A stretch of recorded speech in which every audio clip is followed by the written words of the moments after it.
Salut tout le monde, c'est Wintergreen et aujourd'hui on se retrouve pour une vidéo présentation de réplique. Mais aujourd'hui c'est une réplique un peu particulière puisque ce n'est pas une réplique Airsoft, c'est une réplique Non-Firing Weapon. Si je traduis littéralement, c'est arme qui ne tire pas. C'est donc tout simplement un Denix. Alors, pour l'information, Denix, c'est une entreprise espagnole qui fabrique ses répliques d'armes en Espagne. Ils ont toute une une large gamme d'armes, tant bien des armes à feu que des armes à poudre anciennes, mais aussi des armes blanches telles que des katanas, des sabres et des couteaux, des baïonnettes aussi. Ils font dans la Seconde Guerre mondiale beaucoup. Dans la gamme des répliques de Nyx, on peut retrouver les Garand de Nyx, les USM1 de Nyx, et les Thompson de Nyx, il me semble, les MP40 de Nyx, énormément d'armes de Nyx sont en... Thompson, je sais pas, mais énormément d'armes Seconde Guerre mondiale sont proposées en de Nyx, et donc aujourd'hui, celle que je vous propose de vous présenter est tout simplement le Colt M1911 de Nyx. Alors, quand on le prend en main, bon, vous verrez tout de suite qu'il est pas neuf, sorti de boîte, il ressemble pas à ça. Il a forcément été repatiné. Patiné, c'est, on lui a donné un coup de vieux, quoi, si vous voulez. Je pense que celui-là, je l'ai acheté d'occasion, donc je peux pas vous dire, mais je pense que celui-là a été rebronzé et non pas peint. C'est du métal bronzé, donc je ne sais pas, je ne sais pas du tout les matières. Je me suis pas vraiment renseigné avant de faire la vidéo. C'est juste pour vous présenter l'arme en elle-même. Alors pour les tarifs, vous pouvez trouver des Colt M911 de Nyx à peu près, ça tourne aux alentours des 90 euros, 80 et 90 euros, ça dépend où vous le trouverez. Mais patiner comme cela, ça ressemble comme deux gouttes d'eau à un vrai. Bien sûr, il y a des différences, il y a énormément de similitudes. Euh, donc voilà. Donc, je vais vous présenter un peu tout ça. Si vous voyez un peu, ça c'est un peu une mise en scène que j'ai faite. Parce que holster de Colt, on verra après, le Colt qui se met très très bien dans le holster. Donc pour commencer, on va commencer avec la réplique en elle-même, hein. On a un on a de très très belles finitions, tant bien au niveau des pièces mobiles. À la base, il détient toutes les capacités d'un vrai. Toutes les pièces mobiles ont une action sur ceux de Nyx.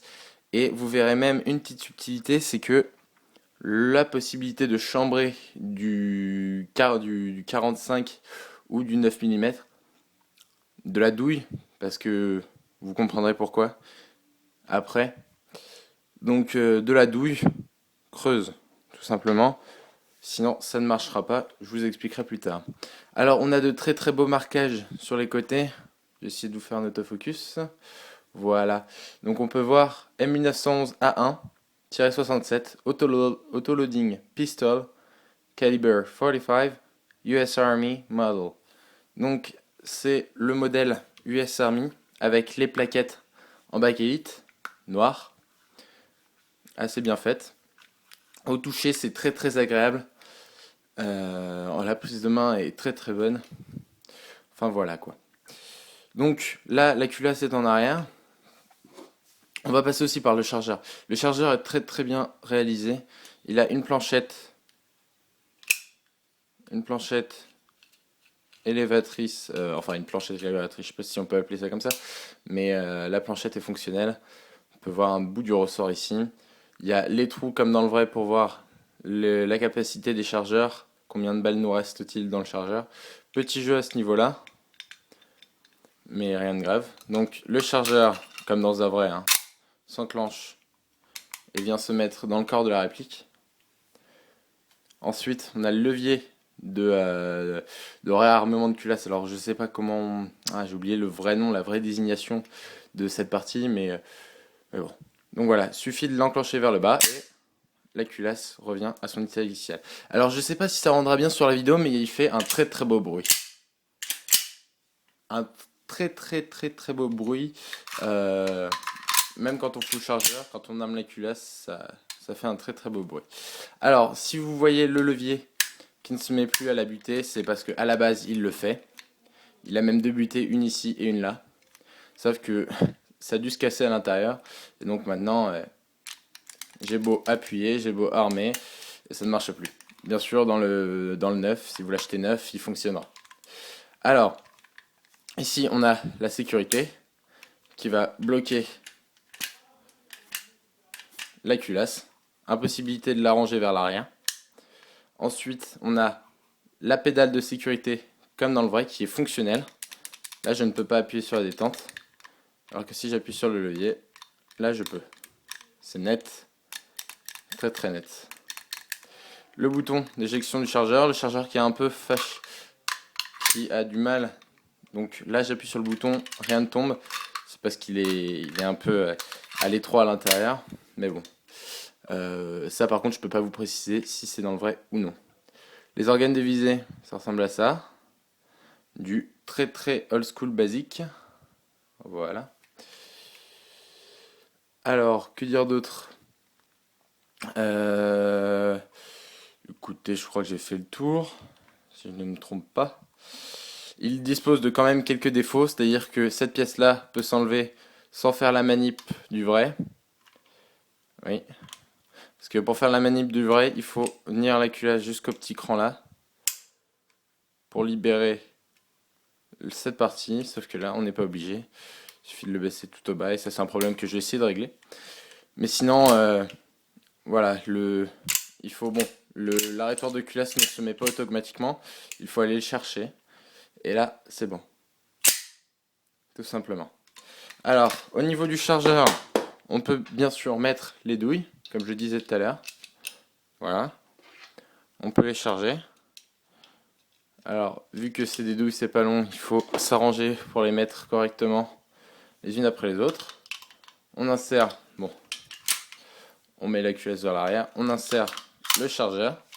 On peut observer les douilles ici. Et là, il vient d'en chambrer une. Pour libérer la douille, c'est très simple. Voilà.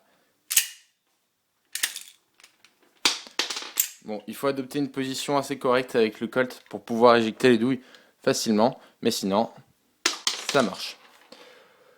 Donc voilà. Pour le démonter, eh bien, soit vous l'enlevez tout simplement, soit vous êtes un peu maniaque et vous allez jusqu'à la petite pièce ici. Et vous tirez, voilà. Comme ça, la pièce est désassemblée du corps. Ensuite, il suffit de tirer. Alors, j'ai enlevé le chargeur peut-être avant. Il suffit de tirer la culasse vers l'avant. Cette pièce-là est mobile, attention, parce que si vous le retournez, elle va tomber. Après, il est encore plus démontable.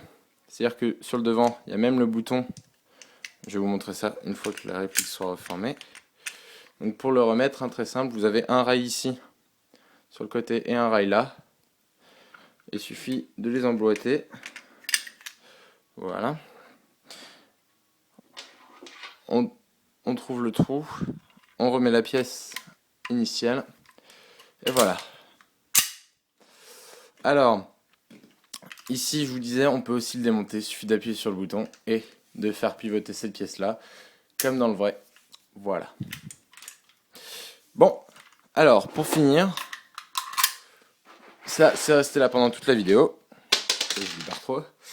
C'est resté là pendant toute la vidéo pour vous montrer qu'avec un original, un holster original, le Colt rentre parfaitement. Voilà. C'était Wintergreen, j'espère que vous avez apprécié cette vidéo. N'hésitez pas à me le faire savoir en lâchant un pouce vert ou un commentaire. N'hésitez pas à la partager aussi. Et sur ce, moi je vous dis à plus tout le monde. Salut, c'était Wintergreen.